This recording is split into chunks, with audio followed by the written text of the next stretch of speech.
જય શ્રી સ્વામિનારાયણ વિદ્યાર્થી મિત્રો, આજે આપણે ઇંગ્લિશ ગ્રામરની અંદર ટેન્સનો અભ્યાસ કરશું. હવે આપણે સિમ્પલ ટેન્સ, કન્ટિન્યુઅસ ટેન્સ અને પરફેક્ટ ટેન્સની અંદર પ્રેઝન્ટ પરફેક્ટ ટેન્સનો અભ્યાસ કરી ચૂક્યા છીએ. આજે આપણે પરફેક્ટ પાસ્ટ ટેન્સનો અભ્યાસ કરવાનો છે. પરફેક્ટ પાસ્ટ ટેન્સ નામ પ્રમાણે જ આપણે એમનું ગુજરાતી કરીએ તો પરફેક્ટ. પરફેક્ટ એટલે પૂર્ણ. પાસ્ટ, પાસ્ટ એટલે ભૂતકાળ.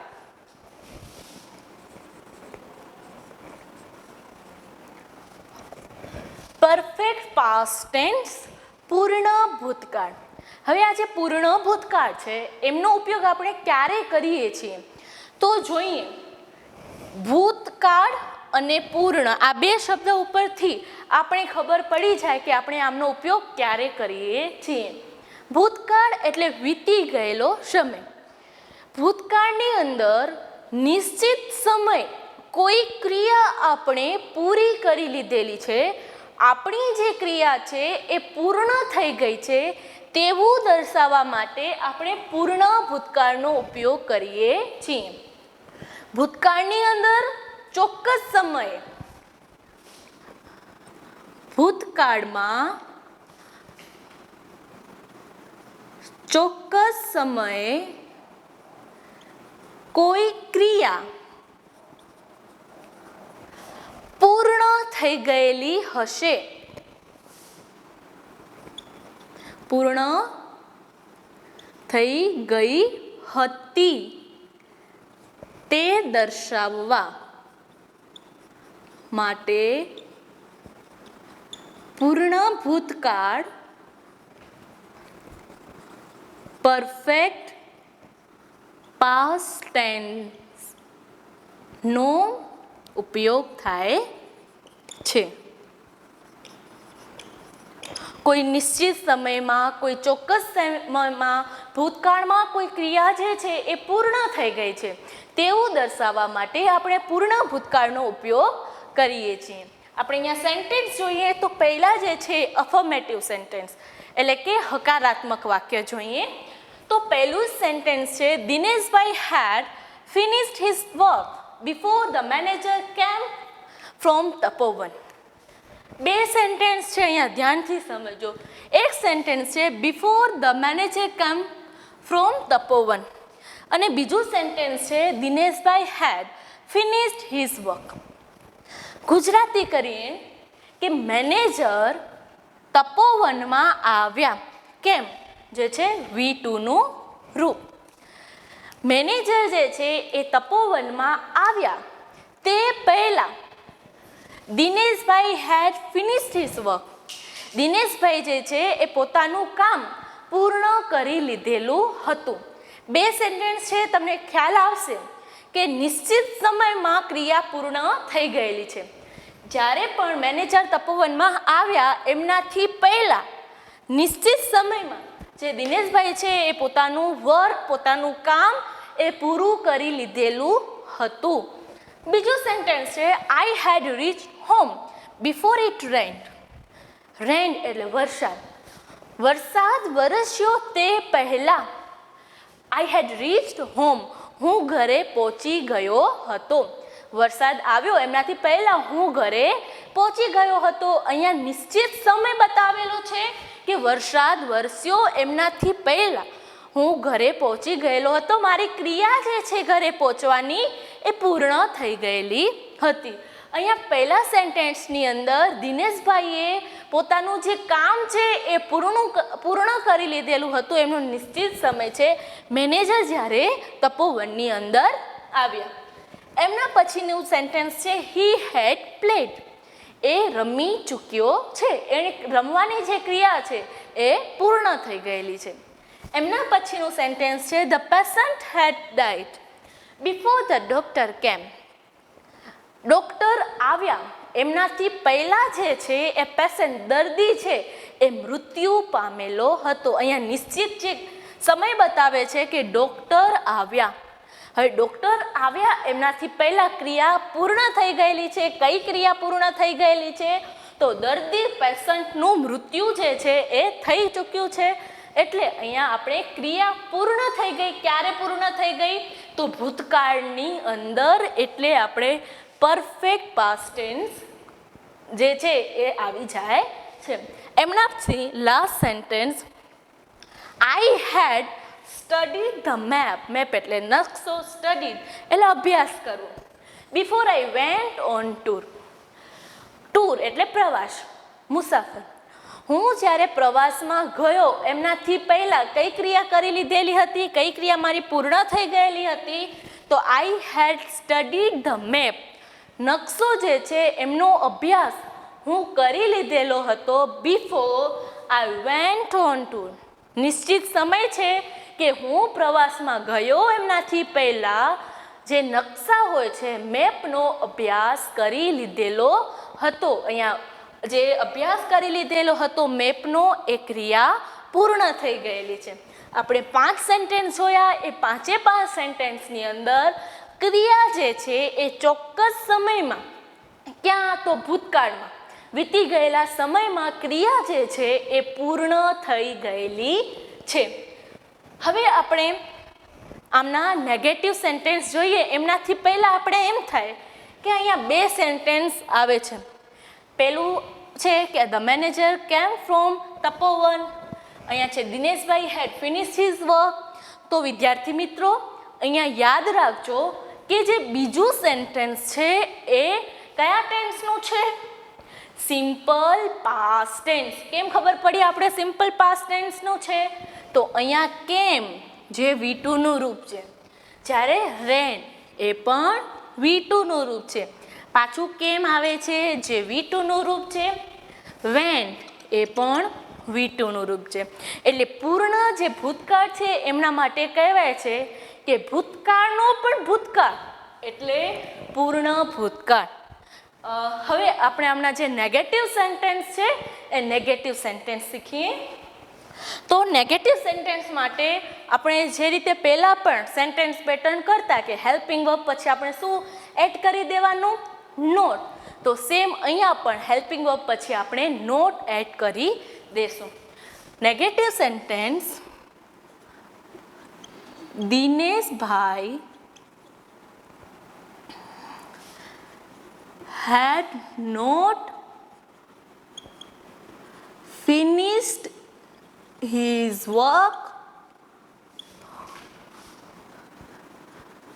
before the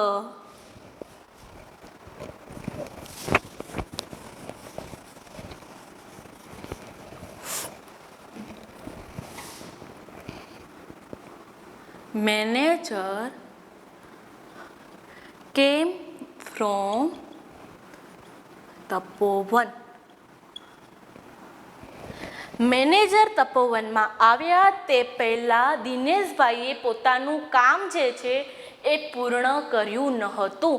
તો એમના માટે આવ્યું નેગેટિવ સેન્ટેન્સ હેડ નોટ. હવે આનો ઇન્ટ્રોગેટિવ સેન્ટેન્સ પ્રશ્નાર્થ વાક્ય કઈ રીતે આપણે બનાવશું? તો જે હેલ્પિંગ વર્બ છે ટુ હેવના રૂપ છે, એટલે કે ટુ હેવના રૂપ અહીંયા હેડ, કારણ કે આપણે પાસ્ટ ટેન્સ કરીએ છીએ, એ વાક્યની શરૂઆતમાં આવી જશે. તો હેડ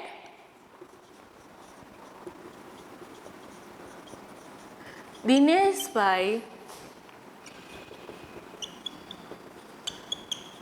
finished his work before the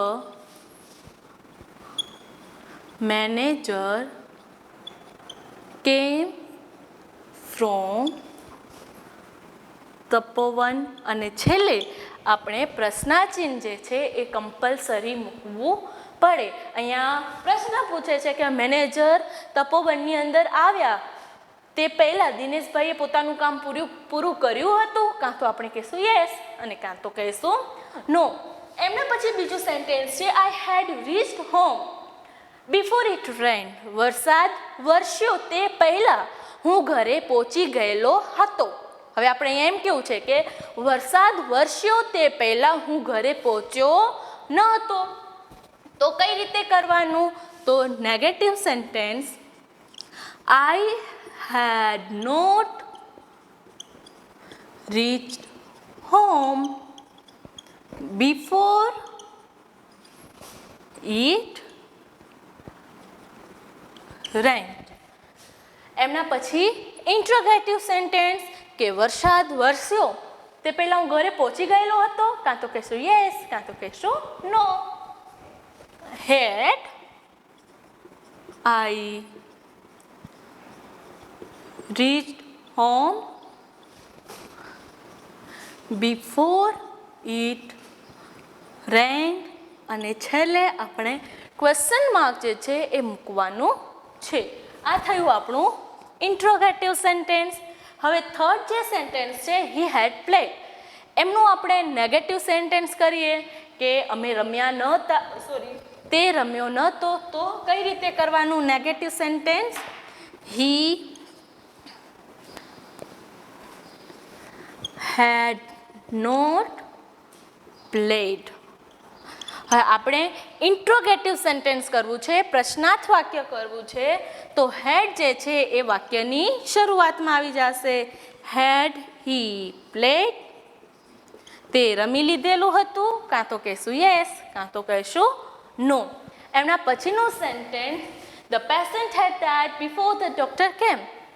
doctor આવ્યા તે પહેલાં દર્દી જે છે એમનું મૃત્યુ થઈ ગયેલું હતું. હવે આપણે એમ કેવું છે કે ડૉક્ટર આવ્યા તે પહેલાં જે દર્દી છે એમનું મૃત્યુ થયેલું નહોતું, મતલબ નેગેટિવ સેન્ટેન્સ કરવું છે. તો નેગેટિવ સેન્ટેન્સમાં the patient had not died before the doctor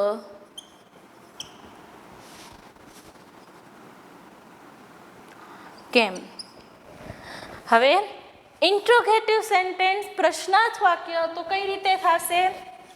ક્યાં શું પહેલાં આવી જશે? તો હેડ. હેડ ધ પેશન્ટ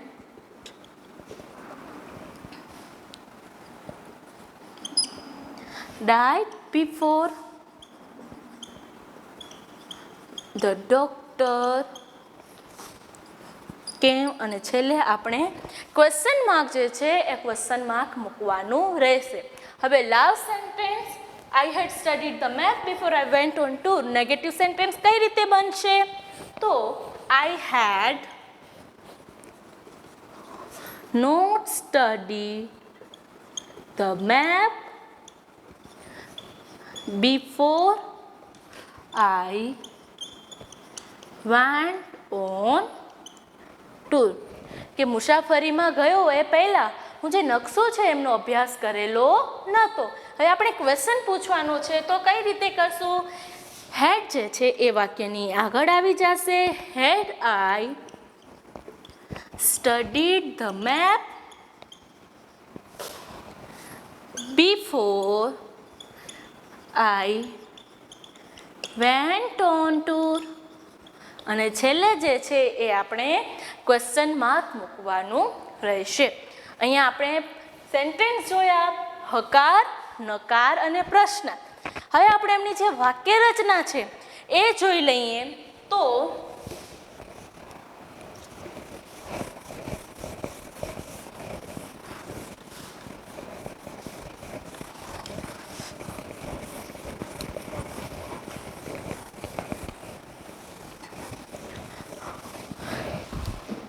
વાક્ય રચનાની અંદર આપણે પહેલાં પણ વાત કરેલી છે કે સેન્ટેન્સ પેટર્ન જે છે, વાક્ય રચના છે એ સેમ જ રહે છે. કઈ રીતે? તો સબ્જેક્ટ, હેલ્પિંગ વર્બ, વર્બ અને ઓબ્જેક્ટ. નેગેટિવ બનાવ્યું હતું subject, helping verb, not, not, verb અને ઓબ્જેક્ટ. જ્યારે પ્રશ્નાર્થ વાક્યની અંદર હેલ્પિંગ વર્બ જે છે આગળ આવી જશે, પછી સબ્જેક્ટ, વર્બ અને ઓબ્જેક્ટ. છેલ્લે જે છે એ આપણે પ્રશ્નાર્થ ચિહ્ન મૂકવાનું છે. હવે આપણે પરફેક્ટ પાસ્ટ ટેન્સની સેન્ટેન્સ પેટર્ન શું થાય તે જોઈએ. તો પહેલાં જ આપણે જોશું હકારાત્મક વાક્ય. આના મુજબ જ આપણે જે subject, helping verb, verb, object છે એ મૂકશું. તો પહેલાં આપણે મૂકવાનું સબ્જેક્ટ. એમના પછી હેલ્પિંગ વર્બ. તો પરફેક્ટ પાસ્ટ ટેન્સનું હેલ્પિંગ વર્બ એટલે ટુ હેવનું રૂપ થાય છે હેડ, જે તમારે યાદ રાખવાનું હેડ. હવે વર્બ મૂકવાનું છે, ક્રિયાપદ. તો પરફેક્ટ ટેન્સ હોય એટલે ક્રિયાપદનું V3 નું જ રૂપ આવે એટલે આપણે અહીંયા મૂકશું V3 અને છેલ્લે ઓબ્જેક્ટ એટલે કર્મ મૂકી દેવાનું. આ થયું આપણું હકારાત્મક વાક્ય.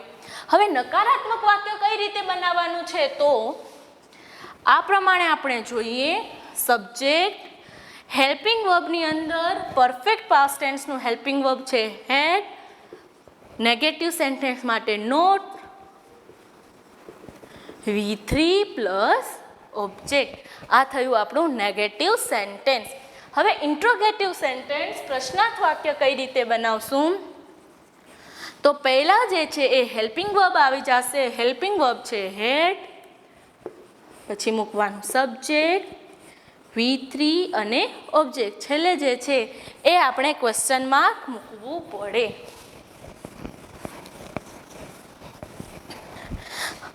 હવે આના ઉપરથી આપણે સેન્ટેન્સ શીખીએ. સબ્જેક્ટ, સબ્જેક્ટ એટલે જે ક્રિયા કરે છે તેમને સબ્જેક્ટ કહેવાય. I, we, you, he, she, it, they. તો અહીંયા આપણે મૂકીએ છીએ હી. હી પછી આપણે મૂકવાનું છે હેડ, હી હેડ. V3 નું રૂપ ક્રિયાપદનું ભૂતકૃદંતનું રૂપ જે આપણે મૂકીએ છીએ gone. He had gone to school. Negative sentence કરીએ તો he had not gone to school. અને ઇન્ટ્રોગેટિવ સેન્ટેન્સની અંદર હેડ જે છે એ વાક્યની શરૂઆતમાં આવી જાય છે. had he gone to school. હવે જ્યારે આપણે પરફેક્ટ પ્રેઝન્ટ ટેન્સ જોયું ત્યારે આપણે કહ્યું હતું કે આઈ સાથે હેવ અને હી સી સાથે હેઝ, પણ અહીંયા હેડ જ મૂકવાનું છે. એટલે કોઈ પણ સબ્જેક્ટ હોય આપણે એક જ હેડ એ જ યાદ રાખવાનું રહેશે. તો સેન્ટેન્સ પેટર્ન સબ્જેક્ટ, હેડ, V3 અને ઓબ્જેક્ટ. નેગેટિવ હોય તો હેલ્પિંગ વર્બ પછી નોટ લાગે. જ્યારે પ્રશ્નાર્થ ઇન્ટ્રોગેટિવ હોય તો હેડ જે છે એ વાક્યની શરૂઆતમાં આવી જાય. અને ક્યારે આમનો ઉપયોગ થશે તો ભૂતકાળની અંદર કોઈ ચોક્કસ સમયમાં ક્રિયા પૂર્ણ થઈ ગઈ છે તેવું દર્શાવવા માટે આપણે પરફેક્ટ પાસ્ટ ટેન્સ પૂર્ણ ભૂતકાળનો ઉપયોગ કરીએ છીએ. Thank you.